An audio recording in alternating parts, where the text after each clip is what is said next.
जब गेहूं की फसल देखकर थक चुके खेत चैत बैसाख में अलसाए से पड़े रहते हैं और अचानक बारिश का एक झोंका उत्तर से आकर भिगोते हुए भाग जाता है, तब खेत चौंक कर लाल पीले हो जाते हैं लेकिन गुलाबी नहीं होते। जब सड़क के टूट कर निकली पगडंडी पर अचानक धूल उड़ाते कोई स्विफ्ट डिजायर या नेता टाइप गाड़ियां गांव में घुसती हैं, तब गांव की रंगत हरी भरी हो जाती है लेकिन गुलाबी नहीं होती। नवंबर दिसंबर की सरसराती सुबह में ब्याह से लौट रही गाड़ियों में रखे टीवी, फ्रिज, कूलर और वॉशिंग मशीन के किनारे बच बचाकर घर में घुस रही दुल्हन को देखकर गांव का चेहरा सतरंगी तो हो जाता है लेकिन गुलाबी नहीं होता। लेकिन इस गर्मी के महीने में जब तपती धूप उसम और झुलसा देने वाली आंच में गांव की कोई बेटी आती दिख भर जाए तो गांव गुलाबी हो उठता है। साल के 10-11 महीने खुद में सिकुड़ता सिमटता गांव अचानक फैलने सा लगता है। इन गर्मियों की छुट्टियों में क्योंकि गांव से बाहर आने वाले लोगों को इस गर्मी में ही फुर्सत मिलती है, गांव आने की पुराने पेड़ अचानक हरे भरे उठते हैं, सूनी गलियां सुहागन बन जाती हैं और गांव जैसे पियरी पहने चहक उठता है। गांव की बेटियां धीरे धीरे गांव को चिन्हते बतियाते आती हैं और गांव के बेटे चिहकते कतराते आते दोनों हैं, लेकिन एक का आना गांव में डूब जाने जैसा है और दूसरे का चालाकी से ऊपर ऊपर तैरते रहना।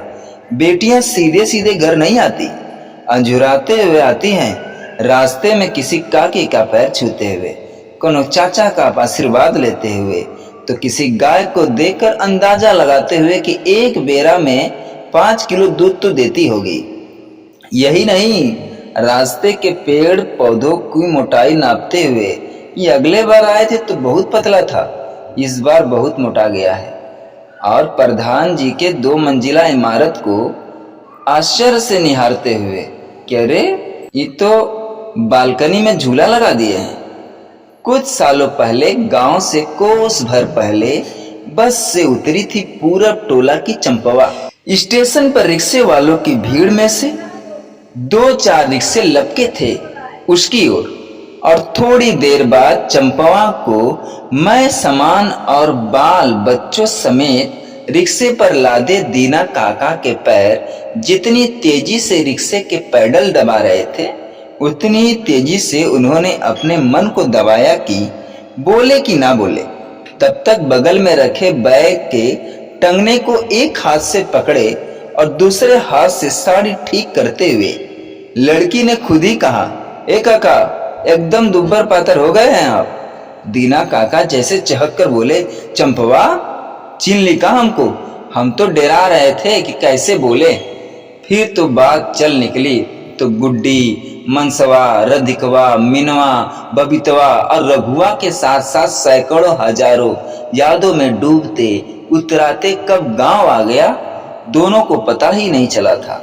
गांव के मोड़ से रिक्शा आता हुआ देखकर हाथों की लिलार पर टोपी की तरह बनाकर चिंती हुई किसी बुढ़िया को डांटा था दीना काका ने। कहा, चिन्ह रही हो चंपवा? तो है परमारथ बाबू की मझली। फिर दाहिने काटकर थोड़ा सा आगे बहक के काली माई के चौराहे पर रिक्शा रोक दिया था। दीना काका ने इधर चंपवा धीरे धीरे उतरी, उधर दीना ने बैग और बच्चों को संभाल लिया। चंपवा ने अचरा हाथ में धरकर मनौती मांगी, हे काली माई, गांव की रक्षा करना। रिक्शा द्वार पर रोककर चंपवा के उतरते उतरते बैग दलान में रख दिया था। दीना काका ने और जोर से आवाज लगाई, परमारथ बाबू, ए परमारथ बाबू, ए मर्दे खाली घरवे में घुसे रहते हैं, चंपवा आई है, देखो। बिटिया आ गई। चंपा घर में बैग लेकर जाते हुए कह गई थी, ए काका जाइएगा मत, आ रहे हैं अभी। और 5 मिनट बाद एक बड़के लोटे में पानी और छोटी सी कटोरी में एक लड्डू देकर कहा था चंपा ने, पानी पियो काका, बहुत गर्मी है ना। थोड़े संकोच से दीना काका ने मटमैले हाथों से चमकता लोटा देखकर पानी पिया और बड़ा सा ढकार लगाते हुए अंगोछे से मुंह पोंछकर चलने को हुए।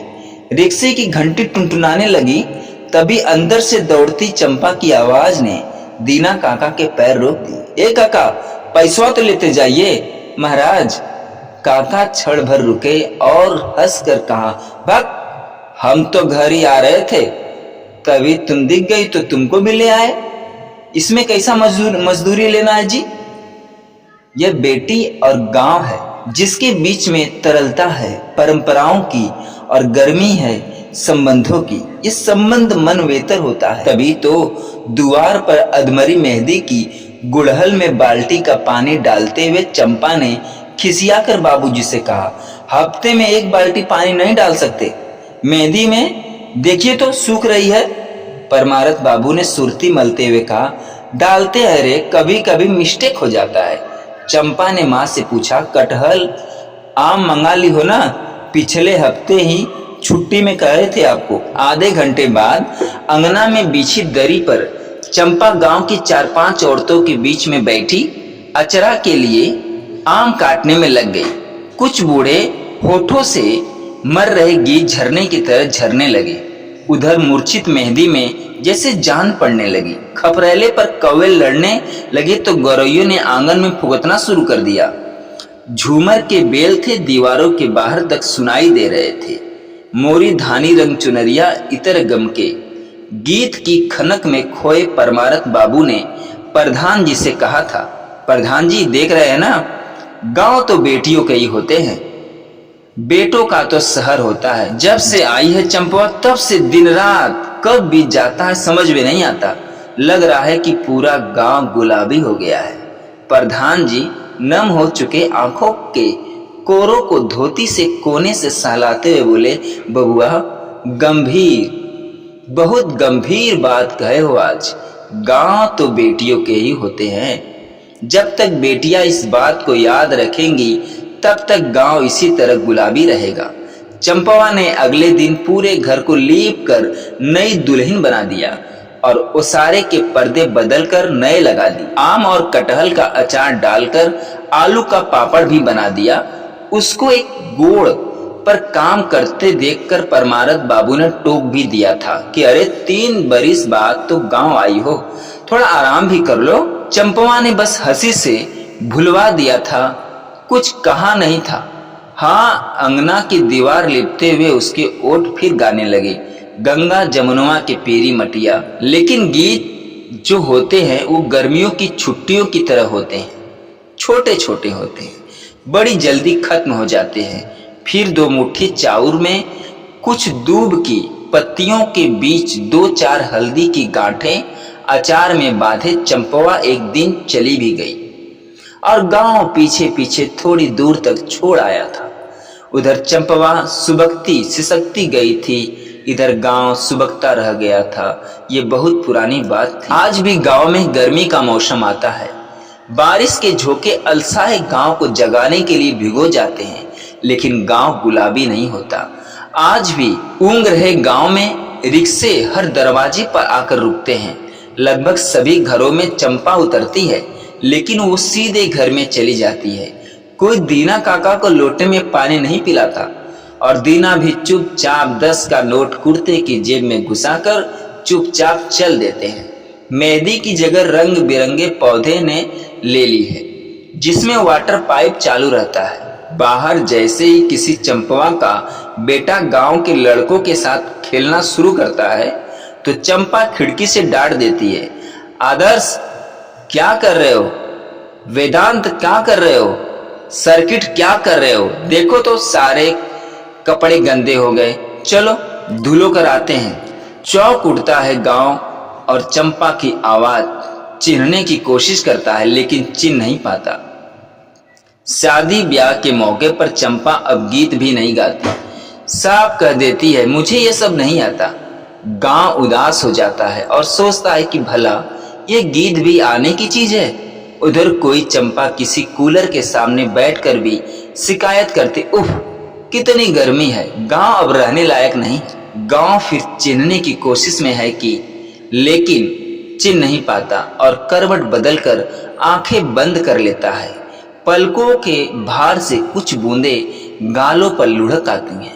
उसके कानों में पुराने झूमर जैसे गढ़ने लगते हैं। मोरी धानी चुनरिया इतर गम के, और गांव उसी फटी पुरानी धानी चुनरिया में मुंह छुपाकर रोने लगता है और सोचता है कि काश आज कोई परमारथ बाबू होता तो याद दिलाता कि गांव तो बेटियों का ही होता है। दोस्तों, आज के लिए बस इतना ही। मैं आशा करता हूं दोस्तों कि ये वीडियो आप लोगों को अच्छी लगी होगी। अगर दोस्तों वीडियो अच्छी लगी हो तो भगवान श्री कृष्ण के लिए, अपनी बेटियों के लिए, अपनी लाडों के लिए चैनल को लाइक शेयर सब्सक्राइब जरूर करिएगा। पूरा वीडियो देखने और सुनने के लिए धन्यवाद दोस्तों।